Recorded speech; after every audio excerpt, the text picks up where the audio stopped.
अभी हम लोग क्या पढ़ेंगे, the rise of nationalism in Europe पढ़ेंगे। फ्रेंच रेवोल्यूशन कुछ स्टूडेंट्स को याद होगा, कुछ को याद नहीं होगा।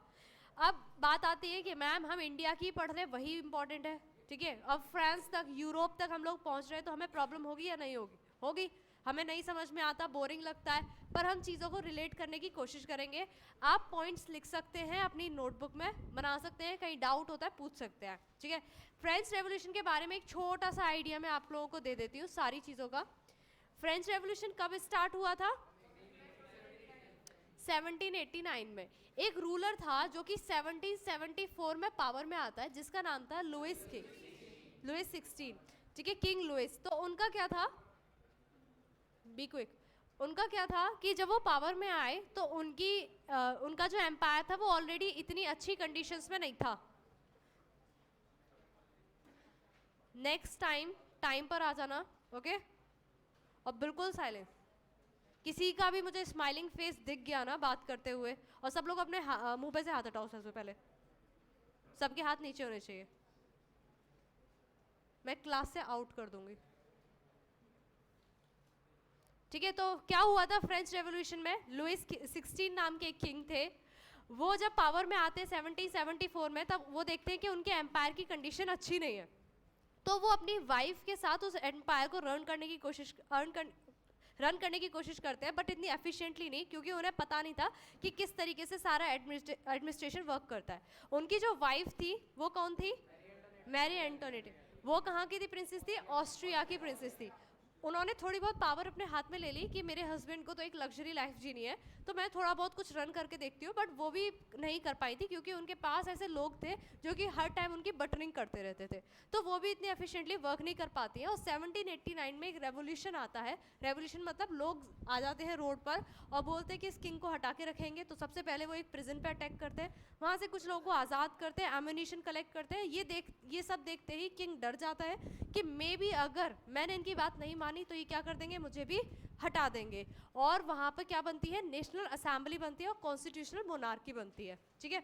अब एक चीज़ याद रखना, अगर पूरे यूरोप की बात करें तो फ्रांस में कुछ भी हो वो सारा कुछ कहाँ जाता है? पूरे यूरोप में जाता है, ठीक है। अब जैसे आप लोगों को अंदर भी ये चीज़ होती है कि जैसे आपके फ्रेंड के पास कोई चीज़ आ गई, नई चीज़ आ गई, कोई नया गैजेट आ गया, तो आपको भी लगता है कि हमें भी ये चाहिए, ठीक है, पेरेंट्स से जाके बोलते हो।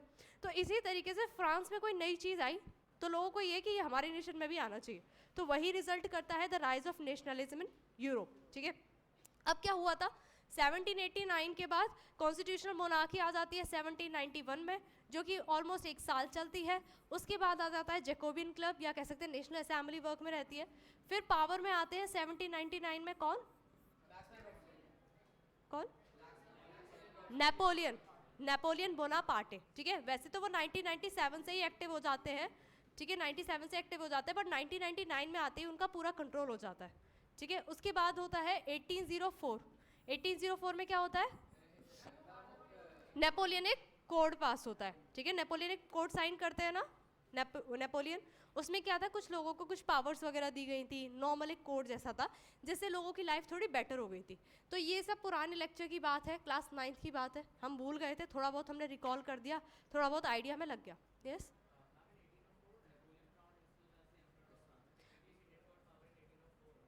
he came in power in 1799, but in 1804 I can say he passed the Napoleonic Code.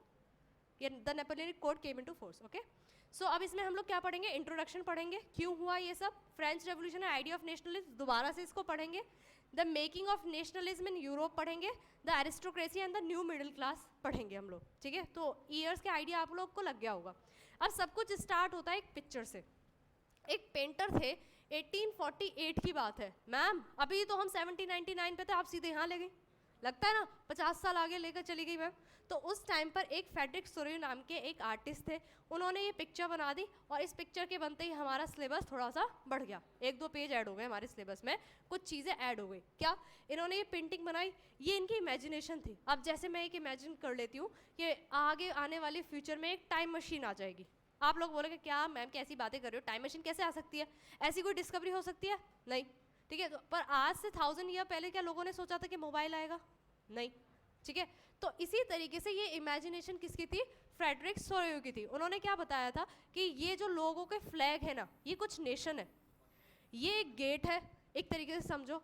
इस गेट के बाहर जो निकल जाएगा उसको फ्रीडम मिल जाएगा, जैसे ये आपकी क्लास का गेट है, इस गेट के बाहर जो निकल जाएगा वो क्लास से आज़ाद हो जाएगा, उसे फ्रीडम मिल जाएगा क्लास से। इसी तरीके से उनका मानना था कि ये क्या है, स्टैच्यू ऑफ लिबर्टी है। लिबर्टी का मतलब क्या होता है, फ्रीडम है। तो मीन्स जो इस लिबर्टी को पास करता जा रहा है उसको क्या मिलता जाता है, फ्रीडम मिलता जाता है। सबसे आगे कौन चल रहा है, फ्रांस। फ्रांस से भी आगे कौन चल रहा होगा, यूएसए। यूएसए की 13 कॉलोनीज आज़ाद हुई थी, किसने आज़ाद करवाया था, फ्रांस ने। उसके चक्कर में क्या हुआ था, 2 बिलियन का लोन हुआ था, जिससे जो कि पूरा रेवोल्यूशन है उसकी स्टार्टिंग वहीं से हुई थी। ठीक है, तो इस तरीके से पास हो रहा है। ये फ्लैग किसका है, जर्मनी का है। तो बेसिकली क्वेश्चन क्या आएगा आपकी उसमें कि या तो अगर एमसीक्यू की बात करें, एमसीक्यू में क्वेश्चन आ सकता है कि ये स्टैच्यू ऑफ लिबर्टी क्या दिखाता था। ठीक है, कोई भी एक ऑप्शन होगा, पास होना होगा। या फिर आपसे आ जाता है कि फ्रेडरिक सोरेकी जो आर्टिस्ट थे, इनकी पूरी पेंटिंग को डिफाइन करो। तो पॉइंट कलेक्ट करें हम इससे। पहली तो हमें क्या दिखी, स्टैच्यू ऑफ लिबर्टी दिखी, जो किसको दिखाती थी, सिंबलाइज करती थी फ्रीडम को। अगर हम इसके हाथ में ध्यान से दें तो इसके हाथ में क्या है, बुक है, बुक है। अच्छा, आप लोगों ने एक चीज़ देखी होगी, स्टैचू डॉक्टर अंबेडकर का स्टैचू देखा होगा, तो उनके हाथ में एक बुक रहती है, वो बुक क्या है, कॉन्स्टिट्यूशन है। इसके हाथ में, इनके हाथ में जो बुक है वो भी क्या है, एक तरीके का राइट है। क्या कॉन्स्टिट्यूशन में हमें अधिकार मिले, इसी तरीके से लोगों के अधिकार की बातें इनके बुक में है, मीन्स चार्टर ऑफ मैन। ठीक है, राइट्स ऑफ मैन। इसके अलावा इनके हाथ में क्या है, एक टॉर्च। टॉर्च क्या दिखाती है, एनलाइटमेंट, मतलब रोशनी, प्रकाश दिखाती है कि अब आप एक अच्छे रास्ते की तरफ बढ़ रहे हैं। ठीक है, हमारे यहाँ जनरली रोशनी को उसी से रिप्रेजेंट किया कर जाता है ना, हाँ, पॉजिटिविटी से दिखाया जाता है। अंधेरे में डर लगता है, सबको लगता है। ठीक है, नेगेटिव चीज़ होती है वो, उससे डर लगता है। बट अगर सनराइज हो रहा है तो उसको देखते तो हमें क्या दिखती है, पॉजिटिविटी। तो उस टॉर्च को दिखाने, टॉर्च का मतलब ये था। तो 2 पॉइंट हमें मिल गए। अगर हमसे बोर्ड में पूछा जाता है कि इस पिक्चर में क्या दिखा, तो पहली चीज़ हमें दिखी स्टैच्यू ऑफ लिबर्टी, दूसरी चीज़ हमें बुक दिखी, तीसरी चीज़ हमें टॉर्च दिखी, एनलाइटमेंट को शो कर रही थी। और क्या दिखा, नेशंस पास कर रहे थे, फ्रांस आगे निकल चुका था, जर्मनी पीछे पीछे आ रही थी, और धीरे धीरे पोलैंड, हंगरी, इस तरीके से पूरी लाइन बन रही थी। इसके अलावा नीचे कुछ कूड़ा पड़ा हुआ है, सफाई नहीं की क्या, क्या है ये क्राउन्स हैं। ये उन्होंने दिखाया कि ये सारे किंग को तोड़ते हुए, किंग की जितनी भी एडमिनिस्ट्रेटिव चीज़ें थी, क्राउन हो गया या उनके रूल्स रेगुलेशन, सबको कूड़े में डालकर ये आगे बढ़ रहे हैं। यस, हाँ, मोनार्की। जैसे उसमें सारे राइट्स लिखे हुए हैं कि लोगों को क्या क्या अधिकार होंगे, राइट टू वोट मिलेगा, इक्वालिटी रहेगी, ये सारी चीज़ें। ठीक है, नेक्स्ट ये क्या दिख रहा है, जीसस दिख रहे हैं, परियां दिख रही हैं, ये ठीक है, सेंस दिख रहे हैं। ये क्या दिखाता है, प्रीस्ट वगैरह, प्रीस्ट नहीं है बट सेंस वगैरह दिख रहे हैं। तो ये हमें दिखाता है कि इन लोगों की क्या है हमारे ऊपर, ब्लेसिंग्स है। ठीक है, ये इन लोगों की क्या हो रही है, तुम एक बहुत अच्छा काम कर रहे हो, ब्लेसिंग हो रही है।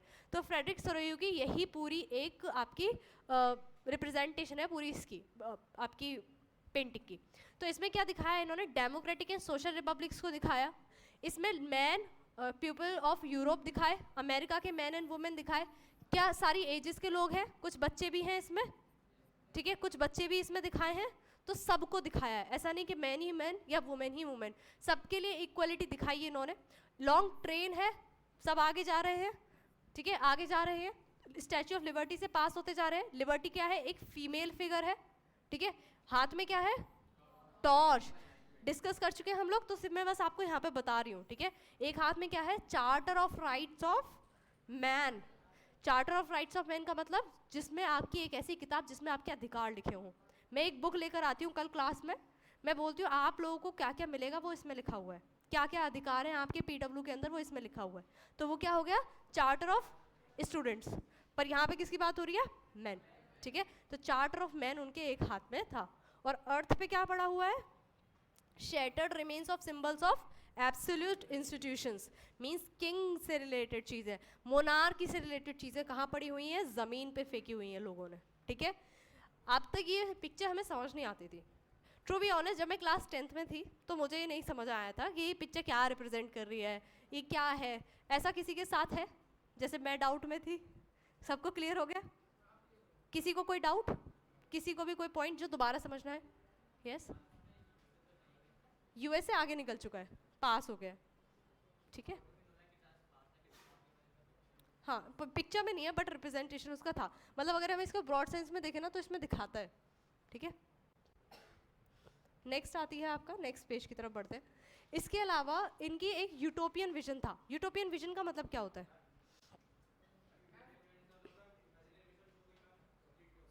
हाँ, अब जैसे मैंने स्टार्टिंग में बोला टाइम मशीन, मैं इमेजिन करती हूँ कल यहाँ पर टाइम मशीन होगी, तो क्या वो एक ऐसा विजन है जो कि पॉसिबल नहीं है? ठीक है, आप लोगों को तो यही लगेगा कि मैम कुछ ऐसी चीज़ बोल रही है जो कि पॉसिबल नहीं है, ठीक है। पर हम लोग अभी इतनी सारी मूवीज़ देख के आए तो हमें लगता है कि हाँ पॉसिबल है, ठीक है।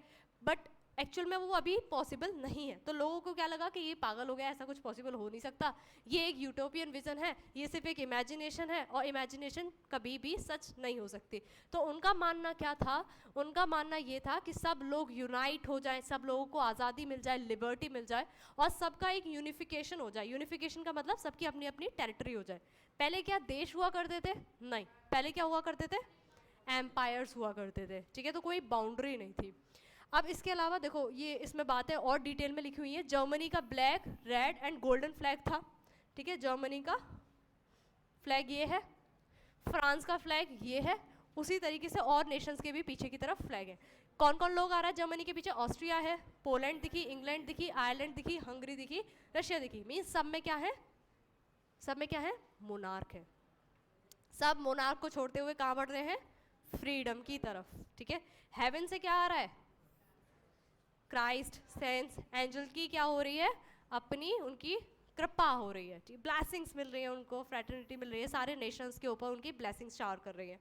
अब आता है मॉडर्न स्टेट और नेशन स्टेट, क्या डिफरेंस होता है? यस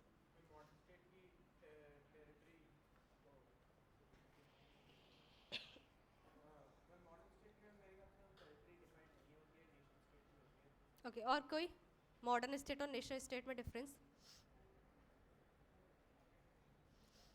एक किंग के एम्पायर में हो, यस।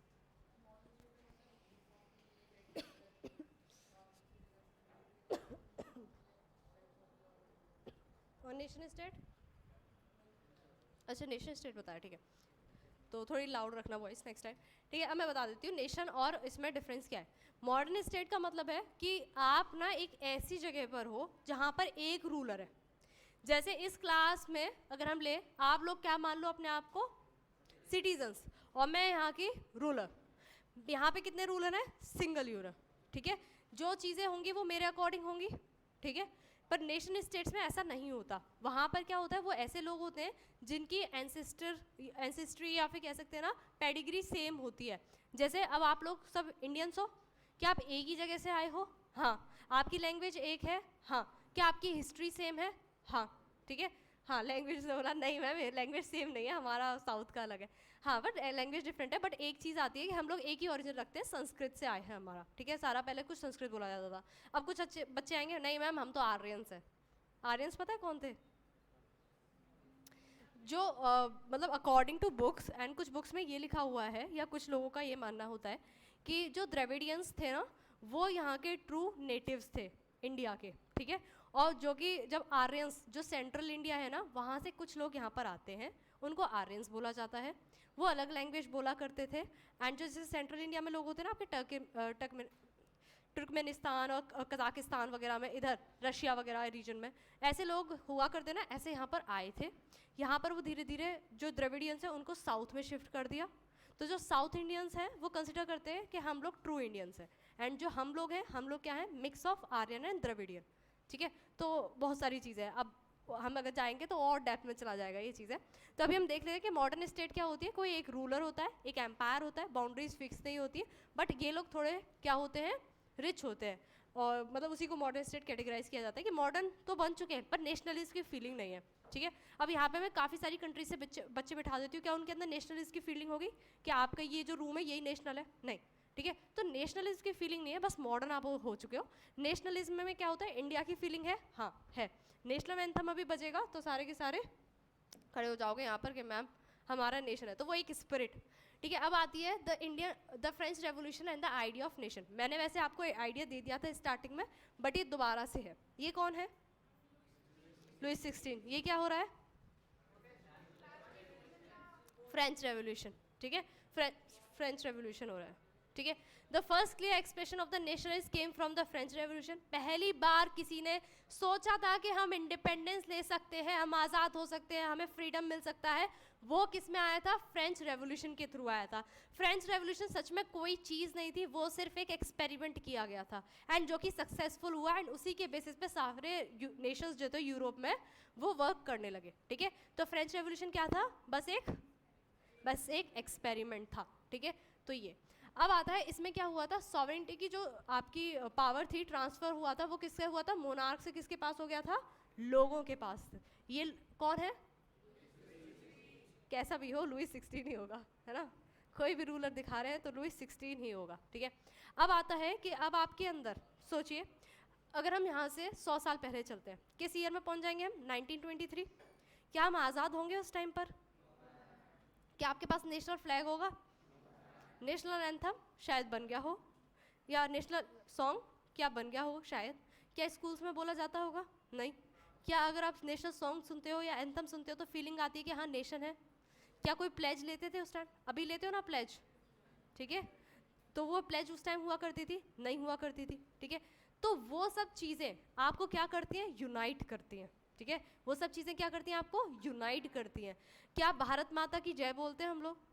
तो ये क्या है? हम लोग एक सिंबल यूज़ कर रहे हैं, एक चीज़ यूज़ कर रहे हैं जिससे हम लोग क्या कर रहे हैं? खुद को यूनाइट कर रहे हैं। यही इन लोगों ने यूज़ किया। हम अपनी अर्थ को क्या अर्थ को नहीं, इंडिया को क्या मानते हैं? मदर मानते हैं, ठीक है, माता, मदर, उससे रिप्रेजेंट करते हैं। इसी तरीके से इन लोगों ने भी क्या किया? फ्रांस को दिखाया ला पैट्रे मीन्स फादरलैंड, अपनी ज़मीन को फादरलैंड से रिप्रेजेंट किया। ले सिटोयन मतलब सिटीजन से दिखाया कि आप लोग क्या है? सिटीजन्स है। और सबको क्या मिला हुआ है? राइट मिला हुआ है। किसके अंडर? कॉन्स्टिट्यूशन के अंदर। आपके कॉन्स्टिट्यूशन के अंदर राइट्स मिले हुए हैं, ठीक है। इसी तरीके से प्लस इन्होंने ये भी बोला कि आपको फ्रांस का क्या मिलेगा? आपको ट्राई कलर फ्लैग मिलेगा।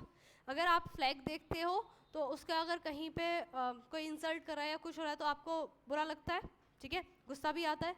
इसी तरीके से एक रिप्रेजेंट करने के लिए, उस चीज़ को दिखाने के लिए ये ट्राई कलर फ्लैग ये लोग लेकर आए। प्लस एक्टिव सिटीजन्स को, मतलब जनरली इलेक्शन स्टार्ट होने लगा, एक्टिव सिटीजन्स क्या करने लगे? नेशनल असेंबली में लोगों को चूज़ करने लगे। प्लस न्यू हाइम्स वगैरह बनाने लगे, जैसे कि ओथ लेना, मार्टियर्स के बारे में आप लोग सुनते हो ना, देश के लिए लोगों ने सेक्रीफाइस कर दी अपनी लाइफ, ठीक है, या सोल्जर सेक्रीफाइस हो जाते हैं बॉर्डर पे, तो वो हमें चीज़ें हिट करती हैं। तो अगर हम उसके बारे में आपको बताएंगे तो उसके आपके अंदर क्या आएगी? नेशनलिस्ट की फीलिंग आ जाएगी। कुछ लोग तो ये भी हो जाएंगे कि मैम हम आर्मी ज्वाइन करेंगे, ठीक है। तो वही क्या हुआ? सिर्फ मोटिवेशन देने के लिए क्या, हाँ नेशनल असेंबली आ सकती है, फ्रेंच रेवोल्यूशन से हम लोग कुछ ना कुछ अच्छा कर सकते हैं, ये सारी चीज़ें की गई थी, ठीक है। हाँ,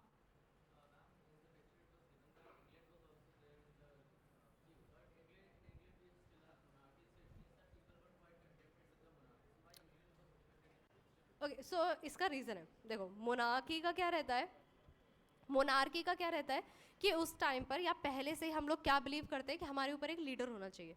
किसी भी ट्राइबल कम्युनिटी की अगर हम बात करते हैं, पुराने टाइम पर भी चलते हैं, तो ट्राइबल कम्युनिटी में क्या होता था? एक लीडर होता था, ठीक है। तो हम लोग जनरली लीडर को फॉलो किया करते थे। अब अगर हम किंग को उसकी पोजीशन से हटाते हैं तो हमारा क्या मतलब होता है कि हमने किंग को पावर्स को हमें लिमिट करना है। उस टाइम पर ये नहीं था कि किंग को उठाकर फेंकना है। यस, न्यू हाइम्स मतलब सॉन्ग्स वगैरह, ठीक है, ठीक है। तो उन लोगों का मतलब क्या था? उनका ये कभी मतलब नहीं था कि लुइस की 16 को हम मार देंगे या हटा देंगे। उनका बस ये था कि हम इसकी पावर्स को लिमिट करते रहे। ये बहुत टैक्स बढ़ा रहा है यार, ये बहुत महंगाई कर रहा है, हम लोग सर्वाइव नहीं कर पा रहे। Okay, so that was the reason behind that. तो उनका काम क्या था कि बस अपनी उनकी पावर्स को लिमिट करना। अब जैसे ब्रिटेन की बात बोली कि ब्रिटेन में क्या था कि मैम अभी भी रूल क्वीन किंग है, बट वहाँ पर क्या रहता है? कॉन्स्टिट्यूशन वगैरह है, सब कुछ है, ठीक है। तो उसका क्या है कि उन लोगों ने सिर्फ क्वीन वगैरह को ना एक पोजीशन दे रखी है। एज सच उनके पास कोई राइट्स नहीं है, एडमिनिस्ट्रेशन के राइट्स नहीं है कि वो ये चला सकते हैं।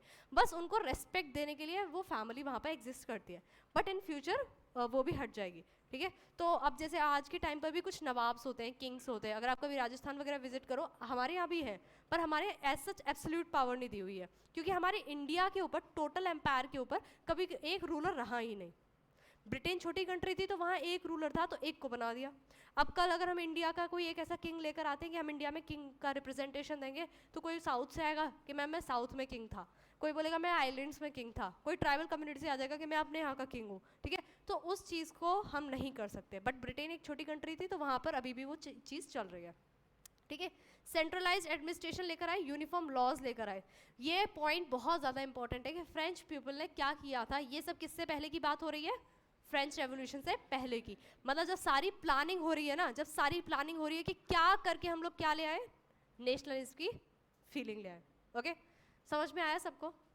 कोई ऐसा जो बाहर घूम रहा है अभी भी ब्रेन के साथ? सब यही है, अटेंटिव है, मिस तो नहीं किया? तो अभी तक हमने क्या समझा कि फ्रेंच रेवोल्यूशन हुई, तो हुई क्यों, और फ्रेडरिक सोयो की पेंटिंग, और उसको इफेक्टिव लाने के लिए क्या क्या मेजर्स लिए, ठीक है, वो ये थे। नेक्स्ट आता है, ये कौन है? मतलब नेपोलियन है, ये जैकोबियन है, ठीक है। मींस एक पर्सन है, वहाँ का मेंबर है। जैकोबियन क्या था? एक क्लब था। क्लब मतलब एक तरीके की यूनियन थी, उसमें लोगों ने खुद को वॉलंटियर किया। वो लोग वो क्या रिप्रेजेंट करते थे?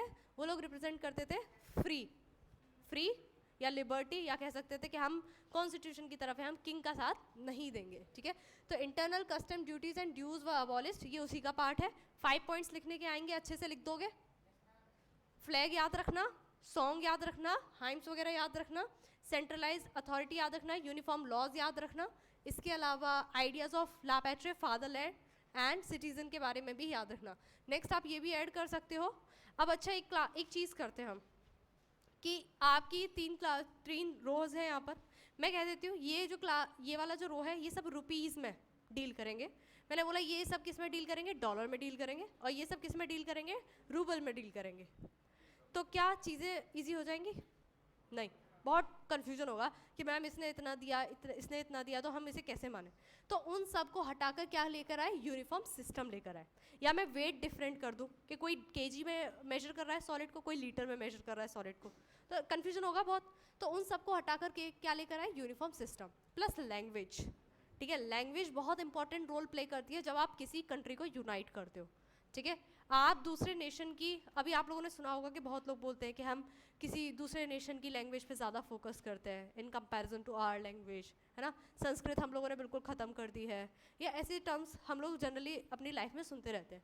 इसी तरीके से फ्रांस में भी यही बोला जाता था कि अपनी लैंग्वेज पे फोकस करो, हमारी लैंग्वेज हमारी स्ट्रेंथ है, ये हमारी यूनिटी दिखाती है। एंड आप बिलीव नहीं करोगे कि अगर आप जर्मनी या फ्रांस वगैरह कहीं पढ़ने, इवन रशिया में भी अगर कभी आप हाईएस्ट स्टडीज़ के लिए जाते हो, तो आपको वहाँ की लैंग्वेज बोलनी पड़ेगी। वहाँ के लोगों को इंग्लिश नहीं आती है, सुना है?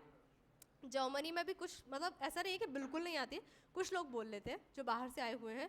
फ्रांस में भी आपको फ्रेंच बोलनी पड़ेगी, जर्मनी में भी जर्मन बोलनी पड़ेगी, और रशिया में जाते हो तो रशियन बोलनी पड़ेगी, ठीक है। आप वहाँ पे इंग्लिश यूज़ नहीं करोगे, मतलब आती ही नहीं किसी को, तो यूज़ कैसे कर लोगे? तो अभी भी उनके अंदर वही फीलिंग है कि अपनी लैंग्वेज को क्या देना है? प्रायोरिटी देना है। और इंडिया में क्या होगा? इंग्लिश बोल सकते हो, हिंदी बोल सकते हो, और कोई भी लैंग्वेज, पंजाबी बोल सकते हो, उर्दू बोल सकते हो, कोई ना कोई मिल ही जाएगा, ठीक है, मिक्स है। इसके अलावा लोगों ने क्या किया? जैकोबियन क्लब्स बनाए। उनकी प्रॉपर एक यूनिफॉर्म थी जो रिप्रेजेंट करती थी कि हाँ ये जैकोबियन के मेंबर हैं। और इसके अलावा जब फ्रांस में ये सारी चीज़ें हो गई, नेपोलियन पावर में आ गए। अब नेपोलियन का आइडिया क्या था? नेपोलियन का आइडिया क्या रहेगा?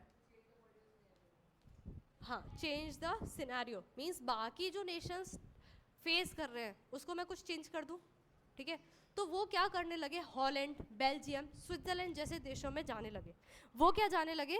उनके रिप्रेजेंटेटिव्स या ऐसे लोग जाने लगे, ये 70 मतलब नेपोलियन से पहले की बात है, ऐसे लोग जाने लगे जो कि नेशनल असेंबली का पार्ट थे, जैसे कि जैकोबियंस वगैरह, वो मूव करने लगे। तो उन्हें लोग देखते थे, बड़े खुश हो जाते थे, यार इनके पास इंडिपेंडेंस है, इनके पास लिबर्टी है, तो आप हमारे यहाँ आएंगे तो जैसे हमारे यहाँ बोलते ना गेस्ट इज गॉड या अतिथि देवो भव, तो इसी तरीके से उन्हें हार्बिंगर्स माना जाता था। मीन्स ये खुशियाँ लेने वाले लोग हैं, लेकर आने वाले लोग हैं, फ्रीडम लेकर आने वाले लोग हैं, उन्हें ऐसे ट्रीट किया जाता था, ठीक है। तो जब भी फ्रेंच आर्मीज किसी एरिया में एंटर करती थी, उनको इसी तरीके से हार्बिंगर्स ऑफ लिबर्टी माना जाता था कि हमारे यहाँ आएंगे, हमें आज़ाद कराएंगे, हमें खुशियाँ देकर जाएंगे।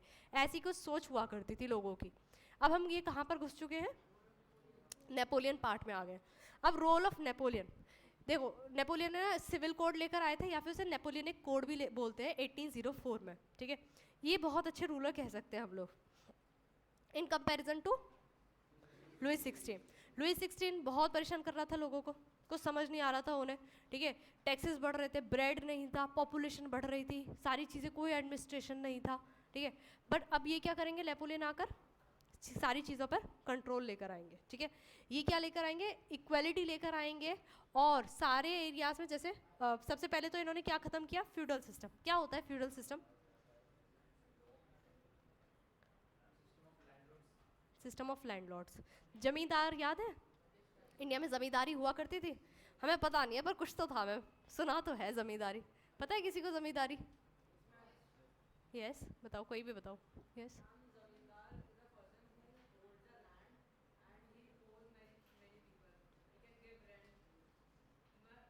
कलेक्ट्स टैक्स, या ठीक है। हाँ तो ये हुआ करता था। अब जैसे मुगल एम्पायर थे या कोई भी एम्पायर है, उसका बहुत बड़ा एरिया है। फॉर एग्जांपल ये नोएडा मैंने आपको पूरा दे दिया, ठीक है। क्या आप इसे कंट्रोल कर पाओगे? नहीं। यस कौन बोल रहा है? कौन कर लेगा कंट्रोल इसे, कि आज यहाँ कल वहाँ? स्टार्टिंग में बड़ा एक्साइटमेंट आता है, मैम देखो हम कर लेंगे, हम एक बार यहाँ का रूलर तो बनाओ, पर फिर ना प्रॉब्लम्स आने लगती हैं। जैसे आपको टैक्स कलेक्ट करना है सेम टाइम पर, इस एरिया से भी करना है, उस एरिया से भी करना है, तो नहीं हो पाता। तो आप क्या करोगे, आप अपॉइंट करोगे फ्यूडल लॉर्ड्स, मतलब ये एरिया आपका, ये एरिया आपका, ये एरिया आप संभालो, ये एरिया आप संभालो। अब इसकी क्या रीज़न रहता था, जितने भी हमारे इंडिया में रूलर्स होते थे ना, उनके साथ यही सबसे बड़ी प्रॉब्लम थी। जैसे किसी का बहुत बड़ा एम्पायर है, उसने कितने यहाँ पर फ्यूडल लॉर्ड्स रखे हुए हैं? 4, ठीक है। 4 फ्यूडल लॉर्ड्स हैं, ये इनके ऊपर बैठा हुआ है किंग। बोलता है कि तुम जितना भी टैक्स कलेक्ट करोगे वो सब मेरे पास आएगा। पर एक टाइम क्या होता है, किंग वीक हो जाता है, वीक हो, मे बी डेथ हो जाए या फिर बीमार हो जाए, ठीक है, तबीयत ठीक नहीं है, कहीं बाहर गया हुआ है, कहीं भी बिजी है, मतलब उसका ध्यान ना इन फ्यूडल लॉर्ड्स के ऊपर नहीं है, ठीक है, इन फ्यूडल लॉर्ड्स के ऊपर नहीं है। तो ये क्या करेंगे फ्यूडल लॉर्ड्स, ये बोलेंगे अब देखो हम यहाँ के राजा हैं, किंग की हमारे ऊपर कोई भी बाउंडेशन नहीं है, किंग को हम आंसरेबल नहीं है, और हम आज़ाद हो जाते हैं। और ये क्या बनाएंगे, अपने अपने स्टेट बनाएंगे। इसमें से आपका एक कोई फ्रेंड होगा, वो बोलेगा ये मेरा एम्पायर, ये मेरा empire, literally they use word empire, ये हमारा एम्पायर है, ये हमारा एम्पायर है, ये हमारा एम्पायर है। इसके पास से तो सब चला गया। अब चलो इसी ने सबसे पहले काम किया कि मैं आज़ाद, इसे देखेंगे बाकी सारे, यार उसने तो पूरा एम्पायर बन गया, वो तो किंग बन गया, तो ये भी हो गया, ये भी आज़ाद, ये भी आज़ाद। अब इसको समझ नहीं आता था किससे लड़ूं मैं, फिर ये सारे यूनाइट हो जाते थे कि एक जगह आर्मी खड़ी कर लेते हैं, किंग आएगा तो भगा देंगे, ठीक है, और हम आपस में दोस्त दोस्त मिलके रहेंगे, ठीक है। तो ये फ्यूडल सिस्टम खत्म किया नेपोलियन ने, क्योंकि नेपोलियन को पता थी कि अगर फ्यूडल सिस्टम रहेगा तो मैं डिक्टेटर कभी नहीं बन पाऊंगा, क्या पता कल को कौन कहाँ पर अपना रीजन डिक्लेयर कर दे, ठीक है। तो सबसे पहले इन्होंने क्या कर दिया, अबॉलिश कर दिया फ्यूडल सिस्टम को, फ्रीड पीजेंट्स को, वही बंधुआ जो मतलब कह सकते हैं फोर्स पीजेंट्स, मतलब जिनको काम कराया जाता था, स्लेवरी को ख़त्म कर दिया। स्लेवरी का मतलब क्या होता है, गुलाम, ठीक है, या फिर एक बार पे कर लिया। फिर गिल्ड रेस्ट्रिक्शंस, गिल्ड क्या होता है, पेड वर्क। जैसे आपको कारपेंटर आता है, मतलब आप कारपेंटर का वर्क कर सकते हो, ठीक है, टैक्स नहीं पे कर रहे हो, घर आ जाओ, काम करो, चले जाओ, ठीक है। तो मीन्स आपकी जो करेक्टरिस्टिक है, जैसे पेंटिंग आपको आती है, घर आओ, किंग की पेंटिंग बनाओ, बना के चले जाओ, मीन्स आपको कोई पे नहीं मिलेगा, और आपको कुछ दिन वहाँ पर काम करना पड़ेगा किंग के यहाँ, ठीक है। तो ये रहता था, ये सब इसने ख़त्म कर दिया। अच्छा लग रहा है ना, फ्यूडल लॉर्ड्स खत्म कर दिया। अब हमारे ऊपर कोई आके नहीं बोलेगा टैक्स दो, कोई मारपीट नहीं, कुछ नहीं। इंडिया में जो सबसे ज़्यादा कंडीशंस ख़राब की थी ना, वो फ्यूडल लॉर्ड्स ने की थी, ठीक है। ब्रिटिश एम्पायर बात की चीज़ थी, बस ब्रिटिश एम्पायर क्या करता था, उनको टास्क दे देता था, जो जितना ज़्यादा टैक्स कलेक्ट करके ला के देगा उसको उतना ज़्यादा एरिया, या उसको उतनी ज़्यादा सैलरी, उतने ज़्यादा बेनिफिट्स। और इसी चक्कर में वो इंडियंस ही होते थे फ्यूडल लॉर्ड्स, एंड वो लोगों को परेशान किया करते थे। जो इमेज बनी हुई है ना कि ब्रिटिशर्स मारते थे इंडियंस को, तो वो ब्रिटिशर्स नहीं होते थे, एक्चुअल में फ्यूडल लॉर्ड्स ही हुआ करते थे। वो बस उनकी आर्मी या उनके सोल्जर्स को यूज़ किया करते थे, ठीक है, ब्रिटिशर्स के। इसके अलावा इसने सोचा कि अगर मैं ट्रांसपोर्टेशन एंड कम्युनिकेशन ईजी कर दूंगा तो मुझे भी बहुत फ़ायदा होगा। क्या फ़ायदा होगा, कल को अगर कहीं रिवॉल्ट होता है तो मुझे कम्युनिकेशन जल्दी मिलेगा, मैं जल्दी से ट्रांसपोर्ट करके वहाँ जा भी सकूँगा और कंट्रोल कर लूँगा सारी पावर को, ठीक है। तो वैसे इसने ट्रांसपोर्टेशन कम्युनिकेशन को भी इम्प्रूव किया। अबॉलिश्ड, ही अबॉलिश,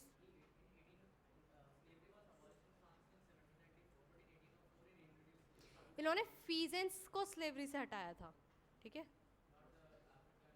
नो नो उनको नहीं, बस इसको, मतलब ये अपने एम्पायर में काम कर रहे हैं, ठीक है। इसके अलावा ट्रांसपोर्ट एंड कम्युनिकेशन। अब मैंने आपको कैसे याद कराया कि इसने अपने बेनिफिट के लिए किया था, वैसे इसने अपने बेनिफिट के लिए नहीं किया था, ये लोगों के लिए कर रहा था। पर आपके माइंड में अब हमेशा रहेगा कि नेपोलियन किसके लिए काम कर रहा था, ट्रांसपोर्टेशन एंड कम्युनिकेशन के ऊपर, अपने लिए। ठीक है, बोरिंग लगा? किसको किसको लगा? कोई भी ऑनेस्ट नहीं है यहाँ पर। ठीक है, देखो ऑनेस्ट रहो, ठीक है, उसका कुछ ना कुछ ऑल्टरनेट देखा जाएगा। बाकी सारे स्टूडेंट्स को इंटरेस्टिंग लग रहा है तो मे बी आप यहाँ पर फोकस नहीं हो। ठीक है, अगर ज़्यादा बच्चों को बोरिंग लगता है तो मे बी मैं अच्छा नहीं पढ़ा रही हूँ। ठीक है, तो दो रीज़न हो सकते हैं। तो मैं कोशिश करूँगी फिर कोई स्टोरी पुट करने की, कुछ इंटरेस्टिंग लेकर आने की। ठीक है, यही चीज़ है। अब आता है रिएक्शन ऑफ पीपल। मैंने वही बोला, हार्बिंगर्स ऑफ लिबर्टी माना जाता था, लोग खुश हो जाते थे। ठीक है, देखो ये मैं मिक्स हो रहा है, पहले आप कुछ और बता देती हो फिर कुछ और बता देती हो, मिक्स हो गया।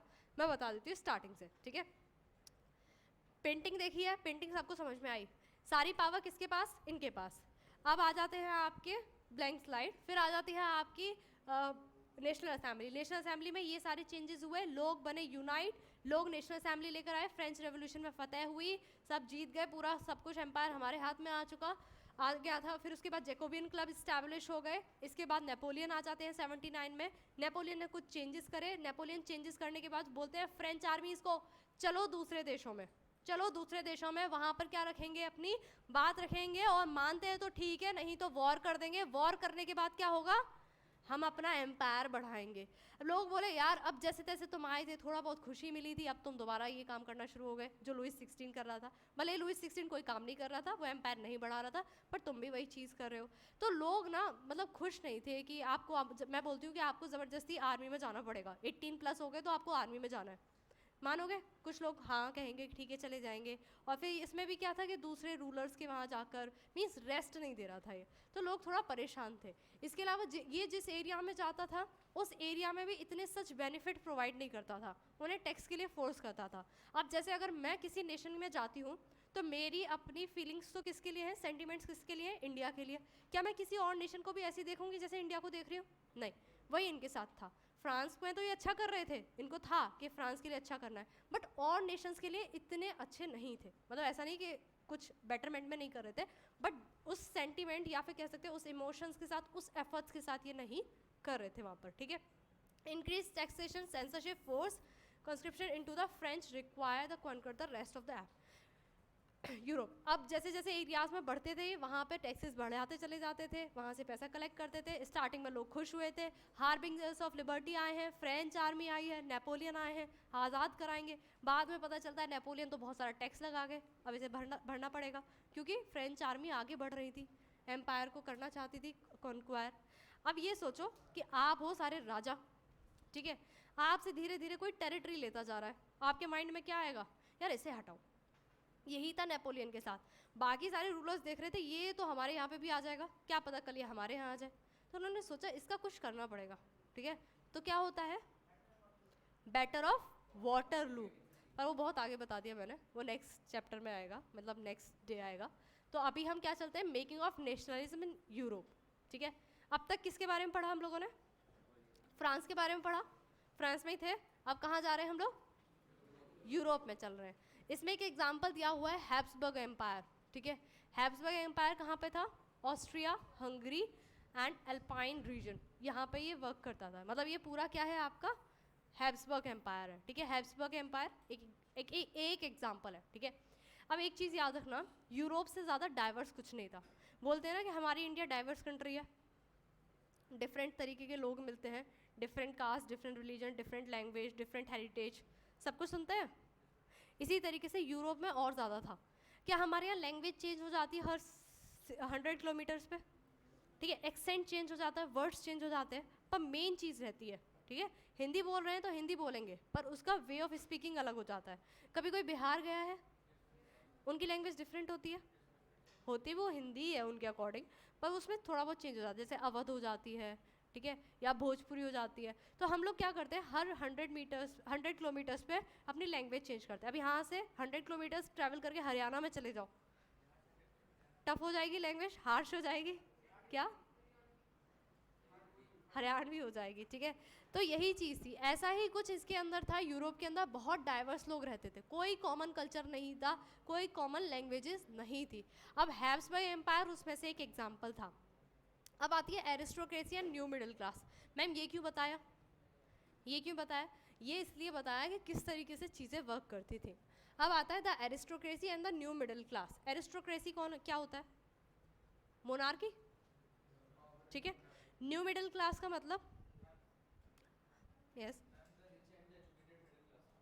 The rich and the educated. अब मैं अगर बोलती हूँ आपसे कि न्यू मिडिल क्लास, तो आपके माइंड में आ जाता है कि एक मिडिल क्लास होगी। न्यू मिडिल क्लास यहाँ पे वर्ड यूज़ किया है, क्या ऐड किया है यहाँ पर?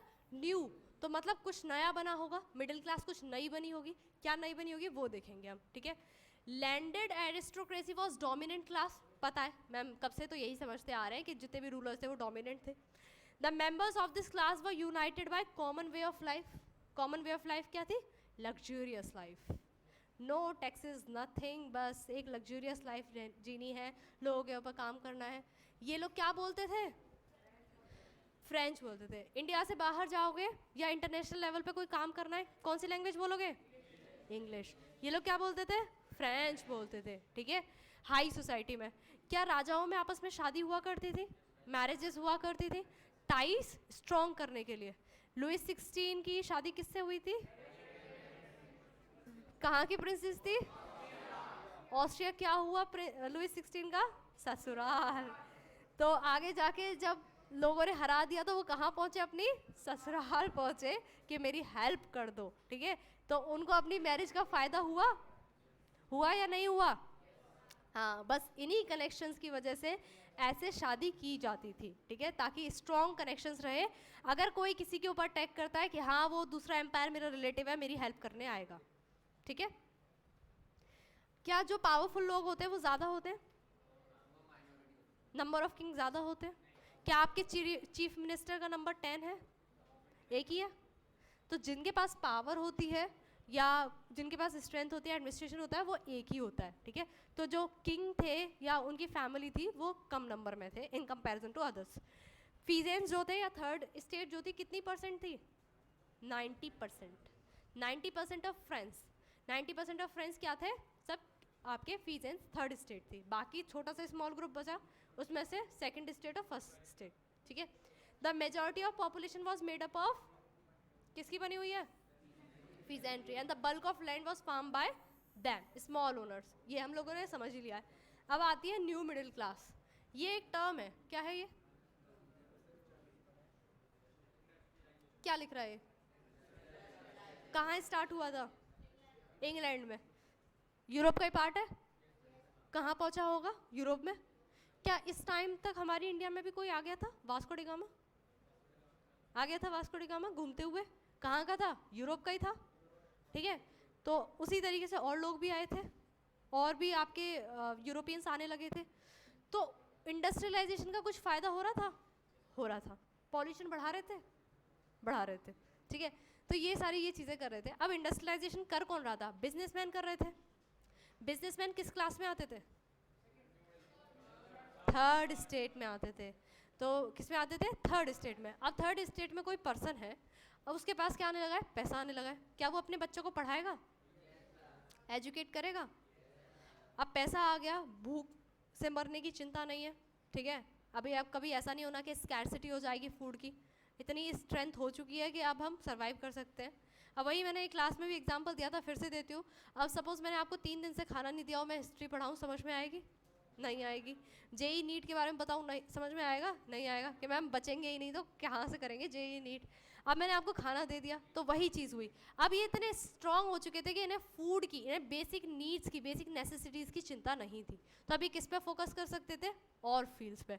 तो इंडस्ट्रियलाइजेशन से क्या हुआ? एक नई पॉपुलेशन बन के तैयार होती है जिसका नाम होता है new middle class. Basically third state but rich, third state but rich, उन्हें आपका बोला जाता है new middle class. Industrialist, businessman, ये सब इसमें आ जाते हैं, ठीक है। ये लेट 18th सेंचुरी तक की बात है।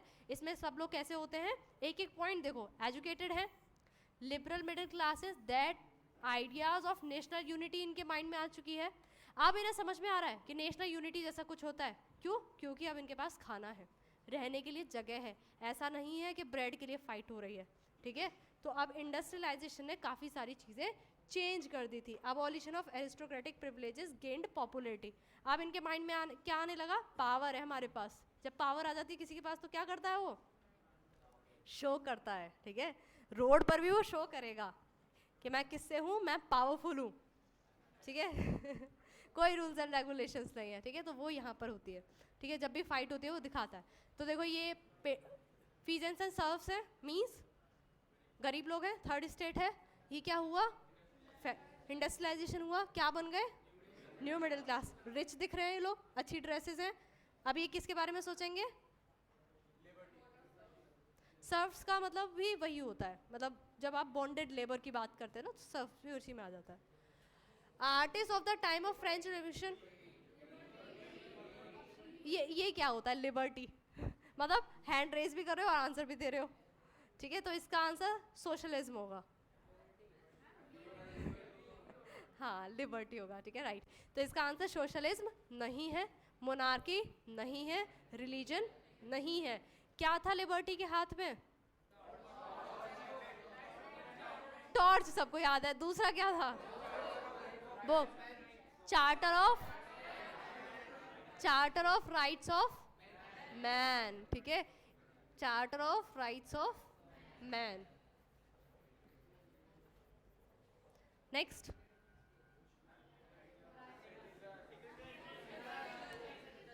सिटीजन या फिर फादरलैंड? कंफ्यूज हो रहे हो? फादरलैंड का क्या था?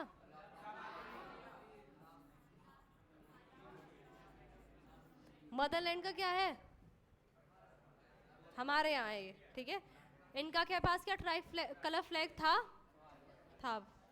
इसके अलावा एक मिनट, इससे अलावा क्या क्या बात की थी उन्होंने? फादरलैंड की बात की थी, सिटीजन्स की बात की थी, और ट्राई कलर फ्लैग की बात की थी, हाइम्स की बात की थी। हाइम्स में क्या थे? नेशनल फ्लैग और एंथम, ठीक है।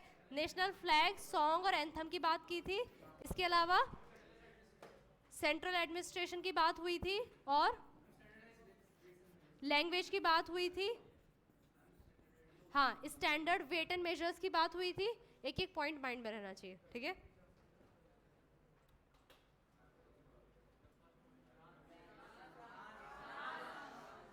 या ये इंडस्ट्रियलाइजेशन तो इसमें भी आया था इंग्लैंड में, तो ए हो सकता है ना।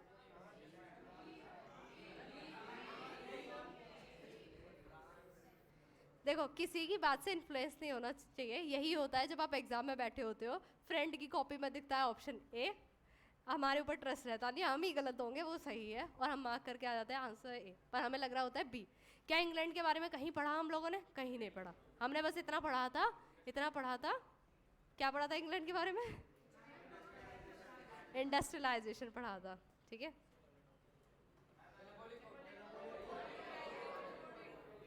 नेपोलियनिक कोड, ठीक है। देखो सब में कोड आ रहा है, ठीक है, तो पूरा याद रखना। इसके अलावा कुछ और भी बोला जाता था इसे?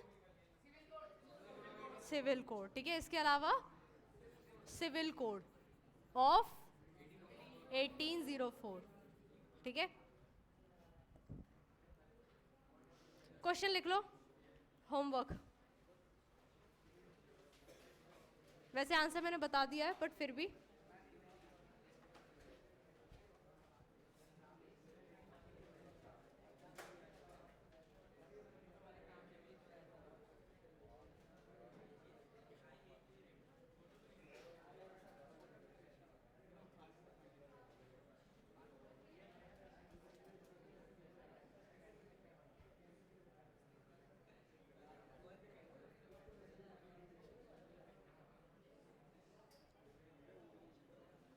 इसके एटलीस्ट 5 पॉइंट्स लिख कर लाना, ठीक है, क्योंकि 7 to 8 पॉइंट्स मैंने बताए हैं।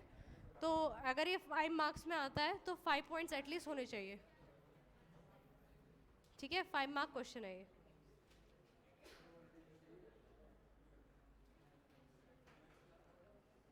हो गया?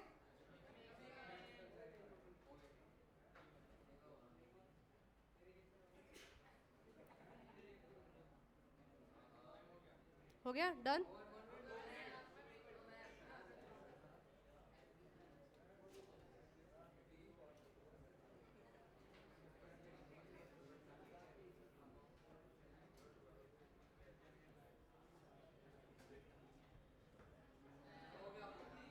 Wait a minute,